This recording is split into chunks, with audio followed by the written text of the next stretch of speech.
په یو بله موقع باندې پیغمبر صلی الله علیه وسلم جړلی و. هغه په هغه موقع باندې چې کله د بدر غزا ختمه شوه او قیدیان راوستی شو، نو په هغه قیدیانو کې یو کس و ابو العاص رضی الله عنه. ابو العاص ابن الربيع ابن عبد العزى ابن عبد شمس ابن مناف د پیغمبر صلی الله علیه وسلم د مشرې لور خاون د زینب رضی الله عنها. دی هم قیدي شوی و کافرانو سره و، اسلام یې لا نه و قبول کړی. نو دی په قیدیانو کې راوستی شو. بیا هلته د قیدیانو نه فدیه وغوښتی شو، لږ ساعت مخکې باسو شو. د قیدیانو نه څه وغوښتی شوه؟ فدیه. پیغمبر صلی الله علیه وسلم د فدیې ووي، نو مکې والو د خپلو قیدیانو دپاره د مکې نه فدیه راولېږل او مالونه یې راولېږل. نو زینب رضی الله عنها چې هغه د خاوند نه و را پرېښودی، هغه هم په مکه کې وه. هغې ته چې کله پته ولګېده چې قیدیان ازادوي، نو هغې مال راولېږو پیغمبر صلی الله علیه وسلم له، سی راولېږل چې په دې باندې زما دا خاوند پرېږدي. نو پیغمبر صلی الله علیه وسلم چې هغه سامان کولاو کړو، نو په هغې کې هغه امیل پروت و، کوم امیل چې خدیجې رضی الله عنها هغې له ورکړی و د خپل لور له د واده په موقع باندې. نو پیغمبر صلی الله علیه وسلم ته خپله بیبي رایاده شو، خدیجه رضی الله عنها. نو عایشه وایي فلما رآها رسول الله صلی الله علیه وسلم رق لها رقة شدیده. د دې سره دا زړه ډېر نرم شو او خپله بیبي ورته رایاده شوه حتی دمعت عیناه، تر دې چې د سترګو نه یې اوښکې لاړې. او ملګرو ته یې دا ووایي إن رأيتم أن تطلقوا لها أسيرها وتردوا عليها الذي لها. که ستاسو خوښئ نو د دې زینب دا قیدي بغیر د دې فدیې نه پرېږدئ، ځکه چې دا امیل دا د خدیجې رضی الله عنها امیل دی او هغې له د واده په موقع باندې ورکړم. نو که ستاسو خوښئ بغیر د دې امیل اخیستو نه به موږ ابو العاص رضی الله عنه پرېږدو. او یا رسول الله تاسو له قربان چې تاسو څنګه وایي دغه شان به یې کوو.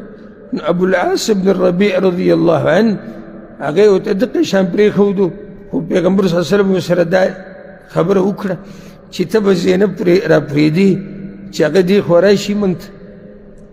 هغه ورته ویې صحیح ده. پیغمبر صلی الله علیه وسلم بیا زید بن حارثه او یو څو کسان د انصارو هغه ولېږل چې لاړ شئ پلاني ځای کې به تاسو ته زینب رضی الله عنها میلاو شي او هغه به د ځان سره راولئ.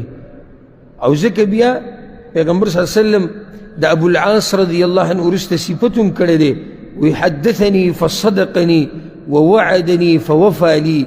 ما سره خبرې کړې وي، رښتیا یې راته ویلي دي، ما سره یې لوز کړی و، هغه لوز یې پوره کړی، ځکه چې د پیغمبر صلی الله علیه وسلم هغه لور یې را پرېښود. بیا وروسته کله چې او دا د فایده ذکر کو د ابو العاص بن الربيع چې دی رضی الله عنه، دا ګورئ د خدیجه رضی الله عنها خوری دی، د هاله بنت خویلد رضی الله عنها، د هاله بنت خویلد زوی دی دا، نو دا د هغې خوری دی. دی وروسته بیا قیدي کړی شوی یا نږدې و چې دی قیدي کړی وی، زید بن حارثه رضی الله عنه سریه کې تللی، نو دی د هغه ځای نه وتښتېدو، د ده بعض ملګري پکې ووجلی شو مشرکان، نو دی وتښتېدو او لاړ مدینې ته چې لاړ نو هلته د زینب رضی الله عنها خواله ورغی او ورته یې وویل د پیغمبر صلی الله علیه وسلم نه زما دپاره امان والا، خپلې بیبي ته یې وویل. نو پیغمبر صلی الله علیه وسلم هغه د پیغمبر خواله ورغله، پیغمبر صلی الله علیه وسلم اجازت ورکړو، وایي چې ته وله امان ورکوې موږ ولم امن او امان ورکړی. او کم مالونه چې دغه قافله کې زید رضی الله عنه نیولي او د هغې ذمهوار دی د قریشو ډېر مالونه، پیغمبر صلی الله علیه وسلم ول هغه مالونه مو واپس ورکړو. نو دی لاړ مکې ته، هغه مالونه یې مکې والو ته واپس ورکړو، هر یو ته د چا چې څومره مال و هغه یې واپس ورکړو. او مقه ځي کې ګوایي ورکړه د دې چې اشهد ان لا اله الا الله واشهد ان محمدا رسول الله، د دې ګوایي ورکړه، اسلام یې قبول کو، بیا مدینې ته هجرت وکړو او پیغمبر صلی الله علیه وسلم زینب رضی الله عنها دته واپس کړه په حق اولني نکاح کې، دویم پیر ورسره بیا نکاح نه ده کړې. او د دې زینب رضی الله عنها د بیلتون او د ده په دې منځ کې تقریبا 6 کاله تیر شوي دي د دې اسلام د راوړو په منځ کې.